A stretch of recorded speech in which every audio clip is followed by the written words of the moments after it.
I was only 11 years old when I found the bodies.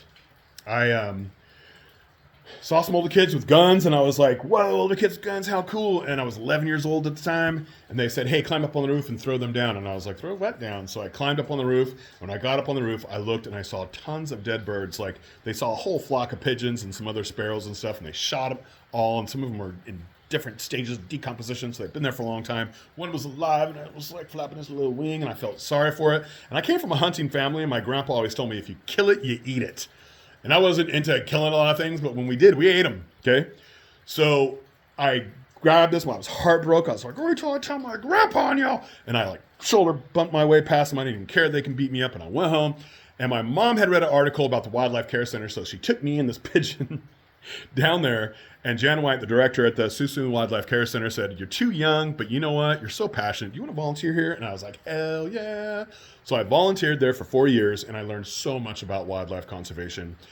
I loved it. And it put me on a trajectory of always working in ecological restoration and firefighting, trail building, and wildlife surveys. I was a biologist for a while. Now I'm a park naturalist. So they really turned me on to the wildlife way of life. All my jobs basically have been wildlife, except for a few in college where I had to do what I had to do. But if you want to learn about what wildlife care centers near you, there's an app called Animal Help Now. You can download it, or you can go to now.org, Animal Help Now, ahnow.org, and you can put in your zip code and it will show you the nearest wildlife care center to you. So if you found injured wildlife, you can go on there and find out who can help you nearest to you. And also if you have a nuisance animal, like you have skunks underneath your house and you got kids and dogs and they can't be there, they'll help you with that too. They'll help you connect with someone who can help you out with that, okay? And give you tips on how you can prevent those kinds of nuisance animals in the first place, okay?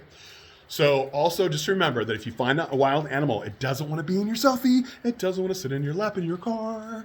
They don't have facial expressions like humans and dogs do. So you can't tell if a hawk is like, I hate you, or I'm so comfortable. So don't pretend that it's so comfortable, because it's not.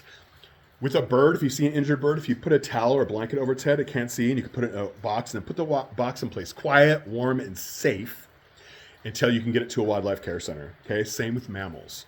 They don't want to be in your selfie. They don't want to sit in your lap. They don't want to get a picture next to your dog. Please don't do that. You're stressing them out. And if they're injured, you might be causing them to die. So ahnow.org or Animal Help Now. And just remember, wildlife care centers don't get magical funding. They need donations or volunteers. So if you have money, kick them down. If you got time to volunteer, volunteer. Otherwise, just get that app on your phone and know what to do, and tell your friends about ahnow.org, Animal Help Now, and let's make the world a better place.